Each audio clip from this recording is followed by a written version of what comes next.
Hello and welcome to our Bible study of 2 Samuel, and we are in chapter 4. Okay. And when Saul's son heard that Abner was dead at Hebron, his hands were feeble and all the Israelites were troubled.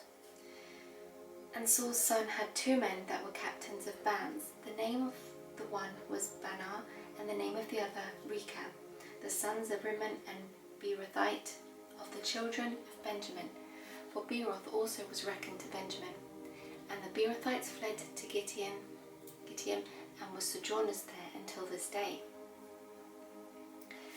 So Saul's son had just heard about Abner being murdered by Joab and his brother, and it sent fear going through the whole of the northern half of Israel, where Ishbosheth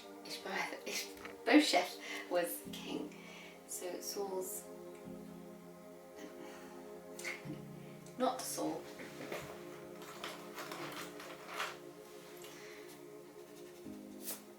So Abner's murder had sent panic throughout northern Israel. It's interesting that it says his hands were feeble, because we already know that Saul's son, the king, was a very weak man, and without Abner there, I think he probably feared that, the people probably feared that he wouldn't be able to handle it on his own, and that David's army would come and invade or something. Sorry about that. So King was already weak, and it would have been much worse without him. So may have felt vulnerable without vulnerable to attack. So we're also got a couple of new names that are thrown into the mix here, and these people were also Benjamites who had served Saul.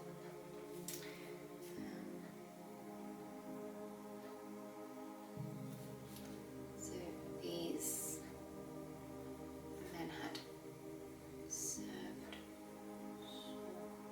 Okay.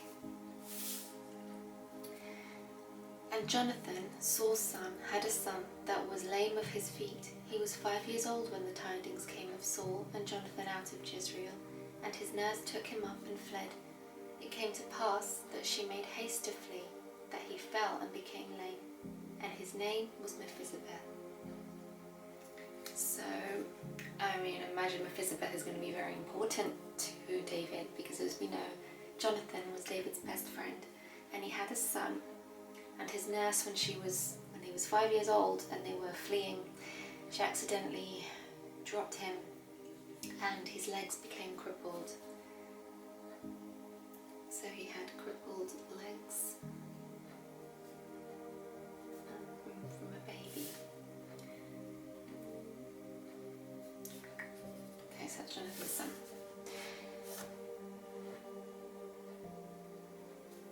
And the sons of Rimmon the Beerothites, Rechab and Baanah, went and came about the heat of the day to the house of Ishbosheth, who lay on a bed at noon. And they came thither into the midst of the house, as though they would have fetched wheat. And they smote him under the fifth rib, and Rechab and Baanah his brother escaped. For when they came into the house, he lay on his bed in his bedchamber, and they smote him, and slew him, and beheaded him, and took his head, and get them away through the plain all night.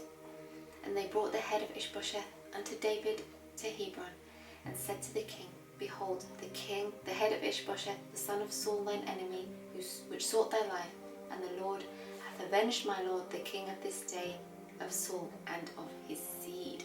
Oh dear. So these two guys that we were introduced to here, ones who worked for Saul, decided to take matters into their own hands, and they just cold-heartedly assassinated the king.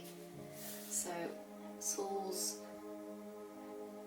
men took company matters in their own hands, assassinated the king.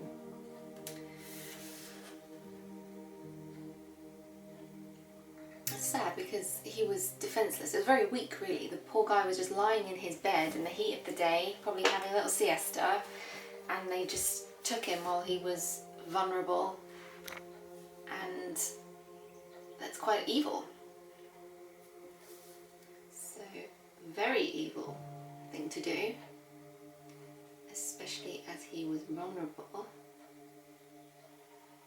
And then they tried to get favour with David, just like as the other incident with the slave boy who tried to give David Saul's crown and things. They're all doing this kind of stuff to gain favour with the king, but they don't know David's heart, and that kind of behaviour is just not going to fly. So they tried to get favour with David by taking his head to them, hoping they would be rewarded. Tried to get favour with David,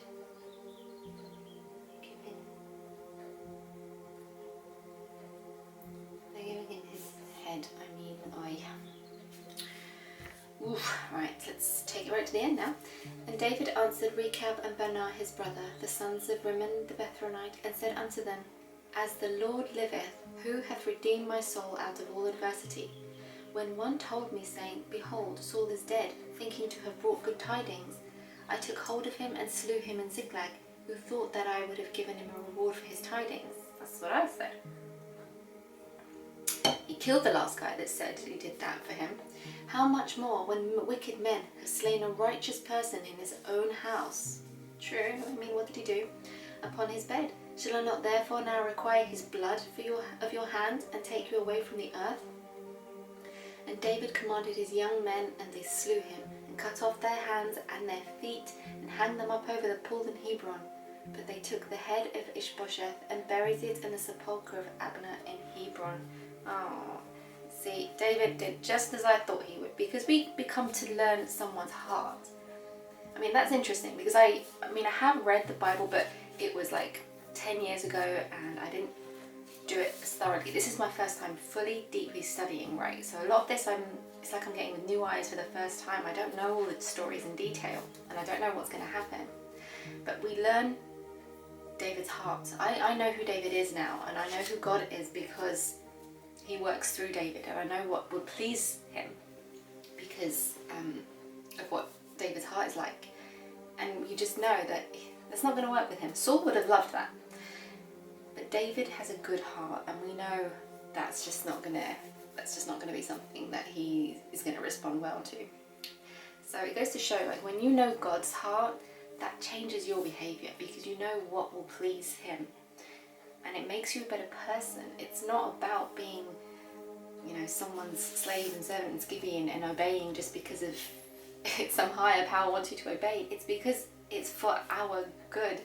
It makes us better people. Anyway, that's just something that I thought about. Okay, so he told them, like, the last guy that tried to tell me that they killed a king for me was killed. So what am I going to do to you? You went for an innocent person in his bed. He had no intentions of killing David, the king. So the king was innocent. It's not like he was out to kill him or anything. And so he had them killed. And it's interesting, he went for their hands and feet. That's because hands and feet were what the men used to kill him, sent as a message to others not to do the same. And of course, he then had the king's head buried respectfully in a sepulchre. He's honouring his dead body and had it buried respectfully. So there you go. It's always drama. It's always drama with David. that he is remaining faithful and he has a good heart. He is a king after God's own heart now, David, and we can see why. He hates evil and he is just, and you know, that would please the Lord. Not perfect. I know of some things that he gets up to later on in the book, but his heart's in the right place. Same with us, we have to have our heart in the right place. We're not always going to respond as we should, but there are consequences to all things. Okay, I feel like I'm waffling now. I'm just getting thoughts that kind of reeling off in my head. Please let me know any takeaways that you have over chapter 4 if you think I've missed anything or you want to add something to it. And join me tomorrow for chapter 5 and we'll see what happens. Okay, have a lovely day. Bye!